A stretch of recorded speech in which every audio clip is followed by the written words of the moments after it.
Hi guys, welcome to our channel mister Sisindri. Bigg Boss Telugu season 8లో చివరి వారం nominations చాలా విచిత్రంగా జరిగాయి. బిగ్ బాస్ హౌస్లో ఇప్పటికే 14వ వారం నామినేషన్కి సంబంధించిన ప్రాసెస్ అయితే ప్రారంభమయ్యి ముగిసింది అని చెప్పవచ్చు.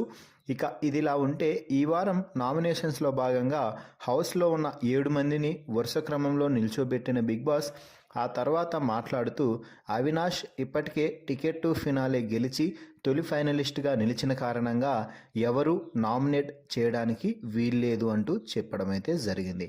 ఇక ఆ తర్వాత నామినేషన్ ప్రాసెస్ గురించి బిగ్ బాస్ మాట్లాడుతూ ఇంట్లో ఉన్న కంటెస్టెంట్స్లలో ఎవరైతే టాప్ 5కి డిజర్వ్ కాదు అని మీకు అనిపిస్తుందో ఒక ఇద్దరిని సెలెక్ట్ చేసుకొని ఆ ఇద్దరి ఫోటోలు మంటల్లో వేసి కాల్చి ఆ తర్వాత వారు టాప్ 5కి ఎందుకు డిజర్వ్ కాదో చెప్పాలి అని సరైన రీజన్ కూడా చెప్పాలి అంటూ బిగ్ బాస్ అయితే చాలా ఒత్తి మరీ చెప్పడం అయితే జరిగింది.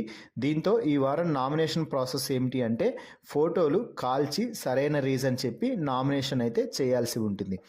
అయితే బిగ్ బాస్ హౌస్లో 7 మంది కంటెస్టెంట్స్ మాత్రమే ఉండటం, అలాగే ఆ 7 మందిలో అవినాష్ని నామినేట్ చేయడానికి వీల్లేకపోవడంతో ఒకరిని మరొకరు అలా నామినేట్ చేయడంతో చివరికి నామినేషన్స్లోకి అందరూ వచ్చేశారు. నిఖిల్, గౌతమ్, నబీల్,